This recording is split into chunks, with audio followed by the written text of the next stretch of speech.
Toninho do Diabo é figura, maluco, doido, louco. Uma coisa que me deixa curioso, que você falou no início da conversa, é as paradas das magias. Uhum. E como foi essas suas experiências com magias dentro do satanismo? Que isso é magia curioso. que você tentou e deu certo?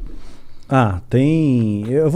Eu não posso ensinar magia. Não aqui, ensina. Mas Eu vou pensar, ensinar. Fala como... Até porque essa porra deve ser super complexo. Não ia fazer sem querer uma hora na minha vida. Não, tem as mais simples, é que nem fazer mágica, tá?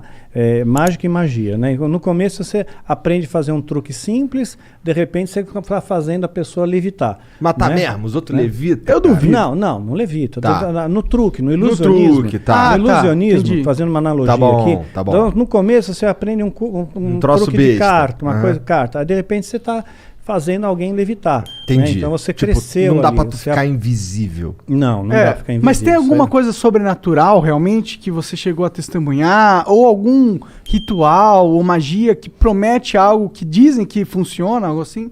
Sim. Muitas vezes eu lançava feitiço contra líderes religiosos, né? Porque eu não ia com a cara deles. Eu considerava eles meus inimigos, né? Na minha cabeça, né? Eu já estava doutrinado ali. Então, acalhava da pessoa, de repente, eu lançava um feitiço, a pessoa ficava doente muito doente mesmo. Né? E a Bíblia diz que tem doenças que são causadas pelo diabo. Né? Então Jesus às vezes ele expulsava um demônio de uma pessoa, né? E aquele demônio estava causando uma doença naquela pessoa. Só que nem toda doença é do diabo, obviamente. Né? Então, se fosse assim, né? Para que medicina? Você vai para a igreja, todo mundo e pronto, Tá resolveu curado. o problema, está curado, né? Então nem toda, e também nem sempre Deus cura. Né? Então, às vezes a pessoa tem uma doença, ela acha que é do diabo, pôs na cabeça dela que é do diabo e que ela tem que fazer, sei lá, uma libertação, uma quebra de vinho, quebra de maldição hereditária, aquela coisa toda. E não é uma doença natural e Deus não vai curar ela. Não vai, por mais fé que ela tenha, Deus não vai curar. Tem alguns caras na Bíblia mesmo que morreram de doença, né? Eliseu, aquele cara... Eliseu, quem mais? Morreu da doença que ele tinha. Eliseu, ele recebeu a porção dobrada de Elias, que era o profeta, que era o cara, que era o top das galáxias, né? Que fez o sol parar. Né, pois é. Então... Caralho, tá manjando, hein? Sua mãe contou muitas coisas. Pois é. Então, você vê quanta coisa que tem. Eu né? espero Então, que tenha sido Elias mesmo, não tenha falado merda. Então, Eliseu morreu da doença que ele tinha. O próprio Timóteo, Paulo escreve para Timóteo, olha, mistura um pouco de vinho na água aí, porque a água era muito alcalina, né, por causa do teu estômago e das tuas múltiplas enfermidades. Então ele era um menino podre, ele tinha um monte de doença, né, e não foi curado. Um lenço de Paulo curava o enfermo, mas Paulo não pôde curar Timóteo, que ele considerava um filho, né. A Bíblia também fala de Trófimo, né, Paulo também fala, olha, deixei Trófimo doente lá em Mileto. Quer dizer, não curou Trófimo. Quer dizer, o cara já tem o nome de Trófimo. Imagina o bullying na escola. Né? E ainda continuou doente. Não adiantou Se fosse nada. a Trófimo, o cara ia ser o magrinho da galera. De atrofia, desculpa. Tentei.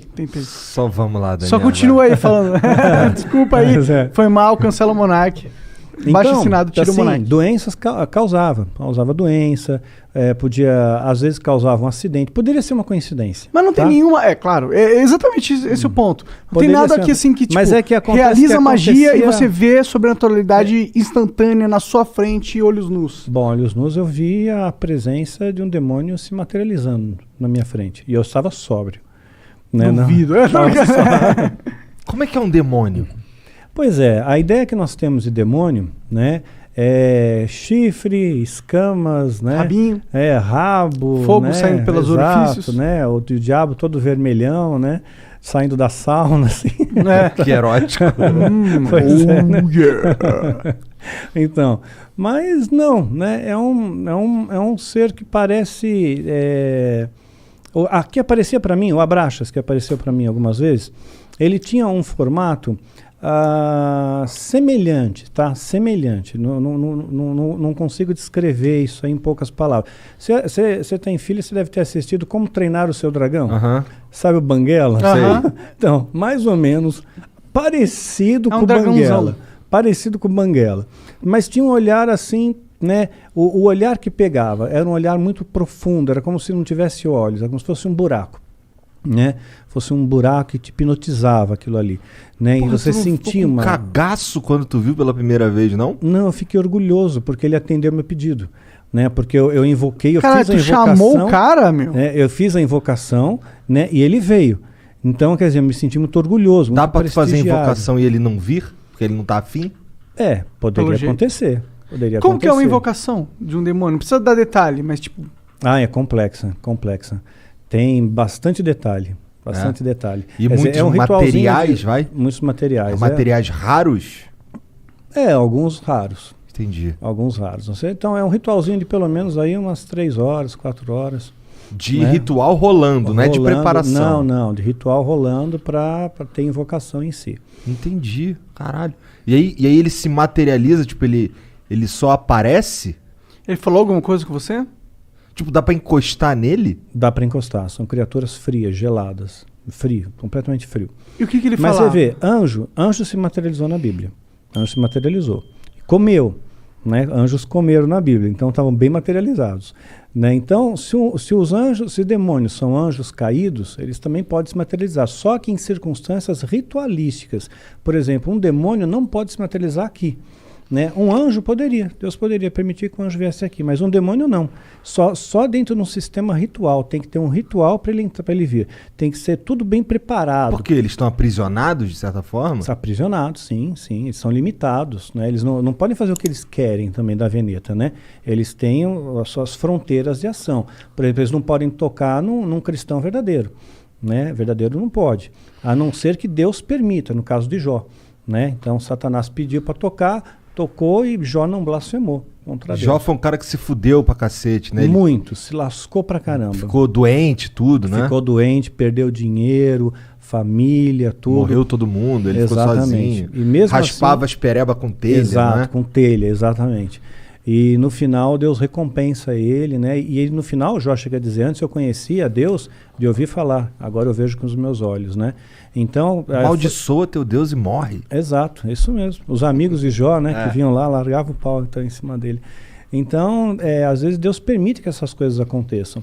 Então, teve gente que já falou para mim, falou, Daniel, perdeu teu filho, perdeu teu esposo, isso aí foi rechaçado pelo satanismo.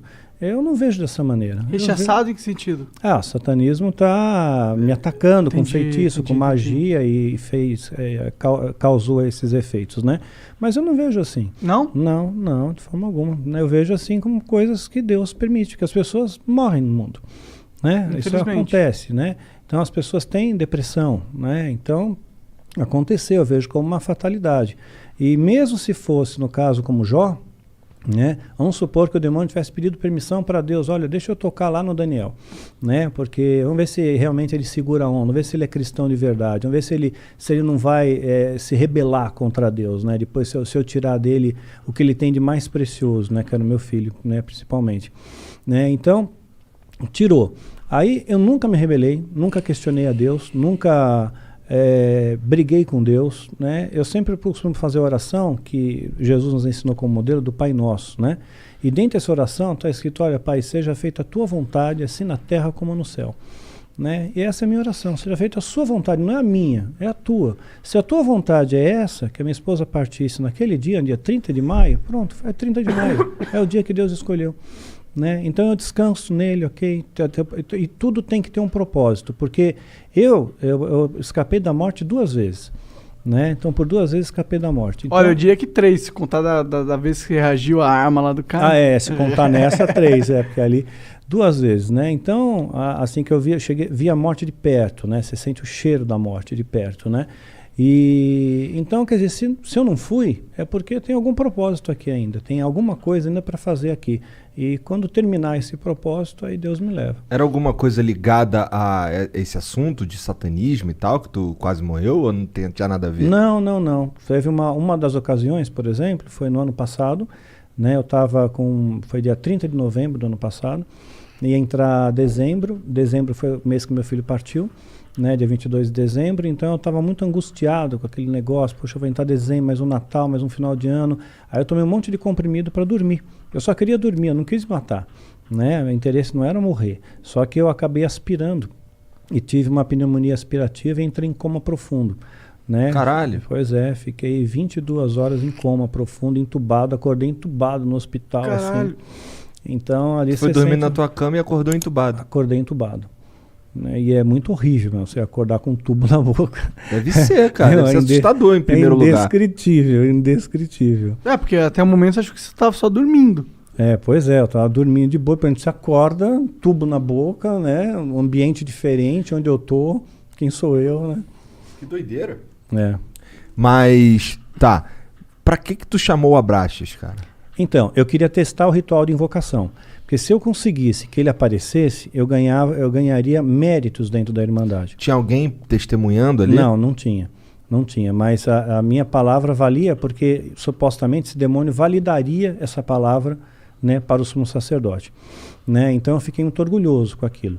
Então a primeira coisa que eu perguntei para ele, né, eu toquei, vi para ver se era real, né, gelado, frio, né, e me olhava fixamente nos olhos, né, mas eu não conseguia olhar por muito tempo, né. Ele era da tua altura? Não, estava mais alto que eu, mas estava como se estivesse ajoelhado, sabe? Tá. Né? Como se estivesse ajoelhado, não, ajoelhado, sentado sobre os joelhos. Tá. Ele tinha quatro membros? Sim. Assim, o Banguela lá, ele não é bípede, mas ele era bípede? Sim, bípede. Entendi. Né? Sim, tinha pernas, braços, né? Sentou, né? Forte, braceletes que pareciam braceletes de ouro, era dourado, né? Não sei se de ouro de verdade, não. Tá. Né? Dá para morder assim, tipo assim. É para valer, né? E a única coisa que eu perguntei foi se os animais eles iam para o céu, né? Perguntei, os animais vão para o céu, né? Porque eu tinha essa preocupação, será que os animais vão para o inferno? O animal é bonzinho, ele não pode ir para o inferno. Então eles estão todos no céu, né? Eu só fiz essa pergunta, né? Sei lá, uma pergunta besta, né? Que veio na minha cabeça. Interessante a pergunta até. Mas eu fiquei no vácuo, eu não tomei resposta nenhuma e ele desapareceu. E olha lá, ele, porra, tu me chamou pra isso, meu irmão? Caralho! Vai tomar no cu, porra! Eu queria a porra da tua alma, não quero só um quiz aqui, eu sou um dicionário Aurélio da divindade, pô.